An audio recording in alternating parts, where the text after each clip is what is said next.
Bonsoir Justine. Bonsoir David, bonsoir à tous. Ramzan Kadyrov est donc malade et ça c'est à peu près incontestable. Oui, le tonitruant dirigeant tchétchène de 46 ans qu'on a l'habitude de voir apparaître très régulièrement avec ses hommes ne va pas bien. D'abord, ce sont ses absences qui intriguent. Depuis le lancement de l'offensive russe, chaque jour ou presque, Kadyrov se mettait en scène aux côtés des Kadyrovtsi, les fameuses troupes tchétchènes. Il s'est même rendu 2 fois en Ukraine. Or, depuis quelques semaines, on ne le voit plus ou presque plus. Et lorsqu'il poste des vidéos de lui-même, c'est à l'intérieur, dans ses bureaux, avec ses plus proches conseillers. Certains observateurs ont surtout été très surpris de ne pas voir Ramzan Kadyrov au grand discours de Vladimir Poutine sur l'état de l'Union, sur l'état de la nation. C'était le 21 février. Et puis, il y a un premier constat. Son apparence physique a changé. Vous le voyez ici à gauche, il y a tout juste un an. Et ici, à droite, il y a quelques jours. La métamorphose est évidente. On voit son visage bouffi, son teint rougi. Il semble pouvoir à peine ouvrir les yeux. On voit également sur certaines images qu'il se déplace plus difficilement, que ses vêtements sont serrés. Alors de quoi ce changement physique est-il le signe ? Eh bien, pour beaucoup de médecins, c'est le symptôme d'une utilisation à haute dose de la cortisone, connue justement pour entraîner des prises de poids et des gonflements.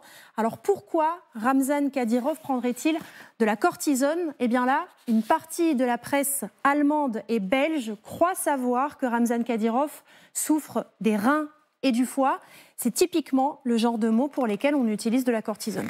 Et c'est là qu'intervient l'hypothèse récurrente au sein de plusieurs boucles Telegram, notamment d'un empoisonnement. Effectivement, plusieurs médias l'évoquent désormais depuis quelques jours. Le quotidien belge, la Libre Belgique ou encore le tabloïd anglais Daily Express.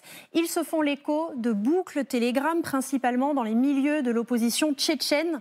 Alors pourquoi évoquer cette thèse ? Eh bien, d'abord parce qu'il y a un précédent dans l'entourage proche de Kadyrov. Le 13 février, le dirigeant poste cette photo. Il pose main dans la main avec Apti Alodinov, c'est l'un de ses bras droits, le commandant des forces spéciales tchétchènes. Photo qui est justement accompagnée d'une annonce. Mes amis, notre très cher frère Apti Alodinov a été empoisonné il y a quelques jours. Puis il décrit le mode opératoire. Alodinov a reçu une enveloppe imprégnée d'une substance toxique. Il se trouve maintenant dans un hôpital de Moscou. Et puis quelques jours plus tard, il pointe un responsable, l'Ukraine. L'ennemi n'a pas trouvé de meilleure idée que de l'empoisonner, mais il a échoué. C'est le lot des Ukrainiens, échoué et échoué encore. Ensuite, les soins prodigués à Ramzan Kadyrov intriguent parce qu'il n'est pas pris en charge dans un hôpital tchétchène, il n'est pas pris en charge dans un hôpital russe. Il a confié son sort à un médecin des Émirats arabes unis et selon un journal tchétchène d'opposition, le jet privé de luxe du dirigeant tchétchène a effectué plusieurs voyages récemment aux Émirats arabes unis et il enchaîne. Le néphrologue en chef des Émirats arabes unis, le docteur Yassine Ibrahim El-Shahad, médecin renommé ayant 30 ans d'expérience, lui rend visite également à Grozny. Et pour lui, Kadyrov ne fait pas confiance aux médecins de Moscou. Bon, il y a par ailleurs une autre considération, et ça, on va s'en entretenir ensemble. Merci Justine. C'est que Kadyrov a beaucoup agacé Moscou ces derniers mois en critiquant vertement l'armée russe. Il a notamment indiqué qu'elle menait cette guerre en dépit du bon sens. Il a eu des déclarations incendiaires. Il faut déclarer la loi martiale à toutes les frontières et se servir de l'arme nucléaire tactique pour mettre fin à l'humiliation de l'armée russe. La vérité, c'est la première victime de la guerre. C'est pas nouveau. Donc il est très difficile à ce stade d'avoir des certitudes, évidemment. Est-ce que je peux vous demander un sentiment, Vincent ? Oui, volontiers. Pour ajouter quelques éléments factuels à la démonstration de Justine à l'instant, j'ai fait un petit test tout simple. J'ai regardé dans le fil de l'agence France-Presse, la dernière occurrence où le nom Kadyrov apparaît, 12 janvier dernier. Bon. Alors que c'était un acteur majeur. Presque 2 mois. Qui était engagé dans une sorte de rivalité dans la loyauté à Sa Majesté Poutine avec Prigojine. Prigojine occupe l'espace, Kadyrov en a quasiment disparu. Mais pas tout à fait. Aujourd'hui même, et je crois que ça n'est pas fortuit, Denis Pouchiline, qui est donc le président, entre guillemets, de la République populaire de Donetsk, a posté une vidéo où il rend visite au dit Kadyrov dans ce qu'on appelle là-bas l'université de l'opération militaire spéciale à Grozny, où l'on forme donc la crème de la crème supposée des forces spéciales tchétchènes de demain. Pouchiline, gouverneur pro-russe. Hein, Absolument. Bien situé. Et donc, ce qui est intéressant, c'est que si ces images sont authentiques et qu'elles datent bien d'aujourd'hui, comme cela est indiqué, on voit effectivement un Kadyrov bouffi, un peu somnolent, c'est vrai, mais accueillir le dit Pouchiline et ensuite prendre le thé autour d'une table bien garnie avec lui. Moins anecdotique peut-être. La semaine dernière, Vladimir Poutine a reçu l'un des fils de Kadyrov, prénommé Armat, d'ailleurs comme son père, et en hommage donc au grand-père, un ancien grand moufti de Grozny, qui avait tour à tour été l'auteur d'une fatwa pour le djihad contre la Russie, première guerre de Tchétchénie, avant de retourner sa casaque et de devenir un partisan forcené du Kremlin. Alors, ça ne veut pas dire du tout qu'il y a là une sorte d'intronisation d'un dauphin. D'abord, en plus, ce jeune homme a 17 ans, il est venu le voir en amont de son mariage, c'est une tradition, paraît-il. Mais on ne peut pas oublier quand même que c'est bien Poutine lui-même qui, après l'assassinat du père Kadyrov, donc Armat, avait en quelque sorte installé son fils d'abord dans un poste de Premier ministre, parce qu'il n'avait pas l'âge requis, puis à la présidence de la Tchétchénie. Je pense qu'il est incontestable que Ramzan Kadyrov est malade. La gravité de cette maladie, c'est difficile d'en juger, mais vous avez raison, ça fait 2 mois qu'il a quasiment disparu des radars. Et je voudrais simplement vous montrer quelques images, les images auxquelles nous avait habitué Ramzan Kadyrov, qui aimait bien, à l'instar de Poutine, montrer les muscles et montrer qu'il était un homme fort. Il avait l'habitude, par exemple, de s'afficher en public en train de faire des pompes. Alors, pompes très imparfaites, franchement, et disons qu'il est allé des pompes au coup de pompe, oui. Il est allé des pompes au coup de pompe. Ça, c'est signé Vincent Hugeux. Non, mais alors, bon, autre image un peu plus probante sur sa condition physique. Ce que je veux dire, c'est que je ne dis pas que c'est des athlètes de haut niveau. Je dis que ces hommes aiment s'afficher comme des hommes physiquement forts. On le voit là en train de tirer un 4x4 à la force des bras. Oui, ces images sont un peu plus anciennes. Ah oui, c'est à quelques années.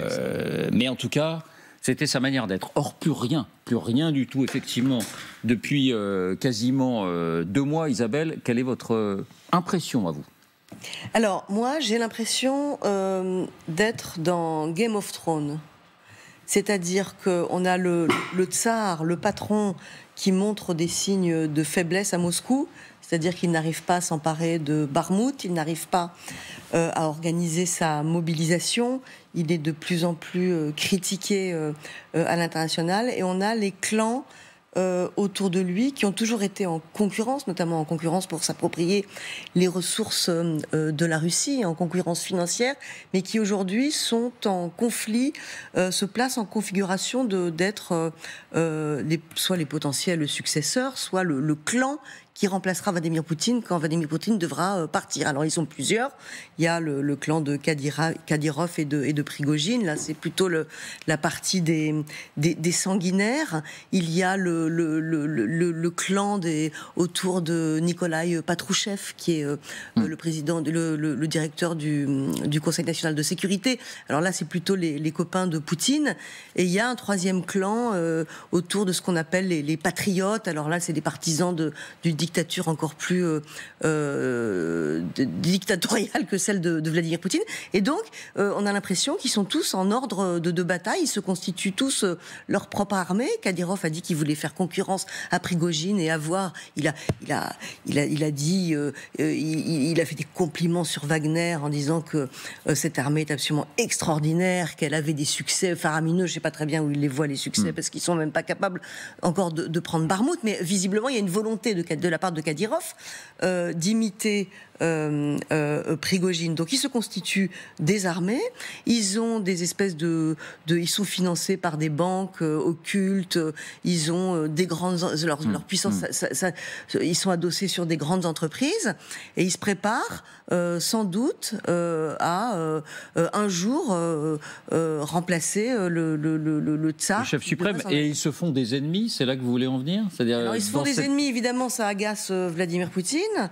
En plus, il y a des compétitions directes, sans doute, entre Kadyrov et Prigojine, entre Prigojine et Patrouchev, entre les patriotes et les autres, et entre Poutine et tous les autres. C'est-à-dire que jusque-là, Vladimir Poutine avait réussi, en fait, à instaurer un espèce d'équilibre précaire, mais entre tous ces groupes qui découpent le pays, hein, ces groupes prédateurs qui se servent sur les ressources naturelles du pays et fondent petit à petit leurs armées. Mais aujourd'hui, on a l'impression qu'il n'y arrive plus. C'est-à-dire qu'il est faible et en fait, les clans sont en train de devenir de plus en plus vocaux. Puis surtout, c'est ces organisations militaires qui se multiplient. C'est-à-dire qu'il y a des milices qui sont en train de se séparer du FSB, hein, le FSB, le successeur. Mais où est-ce que ça vous conduit par rapport à Kadyrov et ce qui lui arrive aujourd'hui? Sa disparition, il est malade, c'est évident. Il est malade. S'il a été empoisonné, il a été empoisonné par quelqu'un.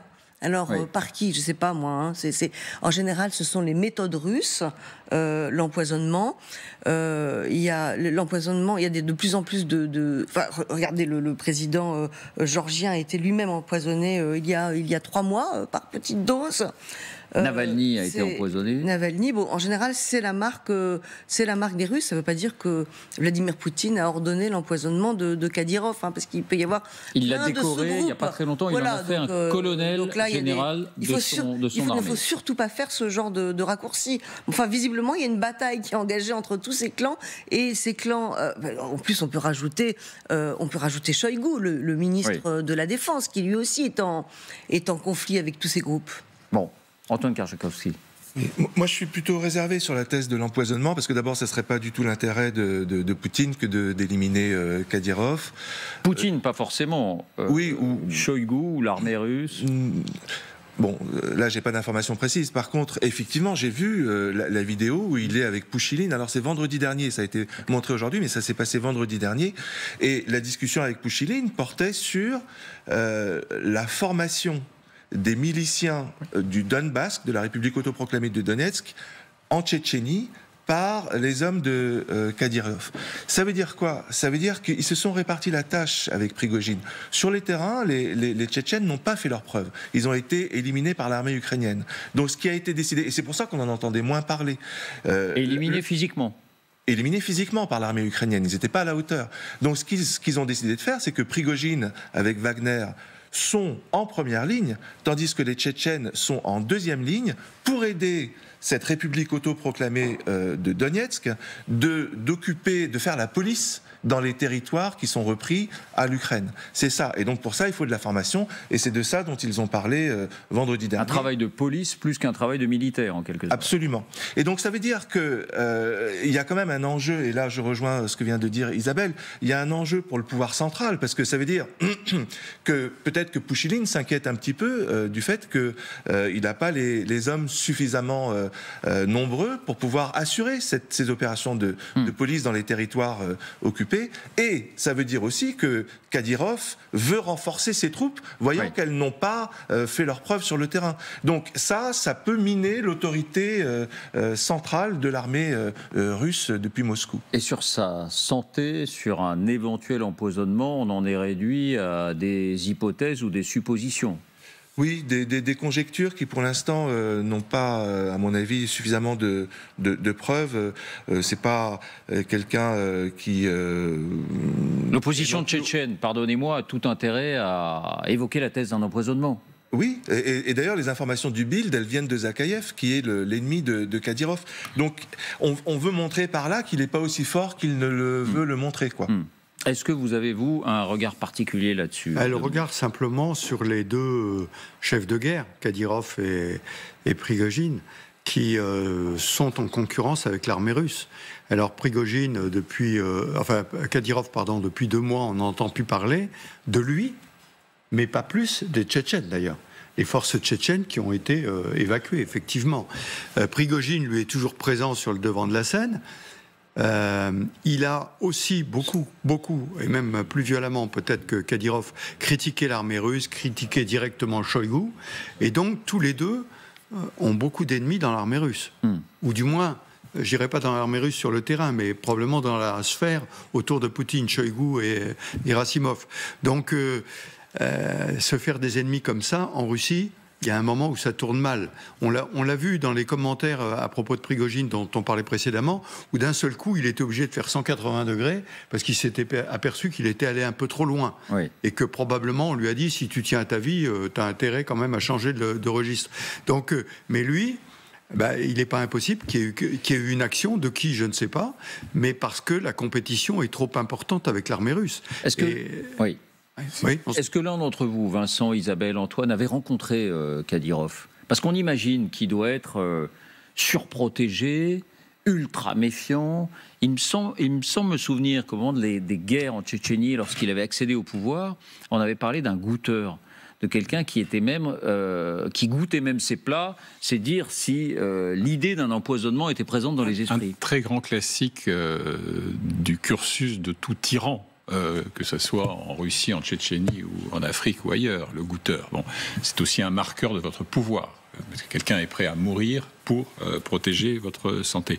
Sur l'empoisonnement, je me souviens qu'à l'époque donc de la disparition de Apti Alodinov, ce commandant auquel Justine faisait allusion tout à l'heure. Qui va mieux aujourd'hui d'ailleurs. Oui, mais une des thèses qui circulait, et pas seulement au sein de l'opposition tchétchène, c'était que la lettre toxique qui lui avait été adressée pouvait venir par un circuit plus ou moins opaque du FSB lui-même. Bon, alors je n'en sais rien, mais je sais que cette thèse a circulé. Et puis il y a un autre décès très suspect, dont on parle moins, qui est moins connu, un certain Abdelkarim Edilov, qui était à l'origine un champion du MMA, vous savez, cet art martial particulièrement brutal, que Kadyrov prise lui-même beaucoup.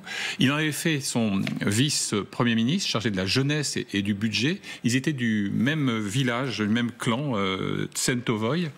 Et 5 semaines après sa démission inexpliquée, il est parti rejoindre le village des ancêtres sans qu'on le sache comment, pourquoi. Puis n'oublions pas que la mort en son jardin, c'est-à-dire que Kadyrov est quelqu'un qui a aussi non seulement causé le trépas brutal de journalistes, de militants et militantes des droits de l'homme, mais aussi de dissidents.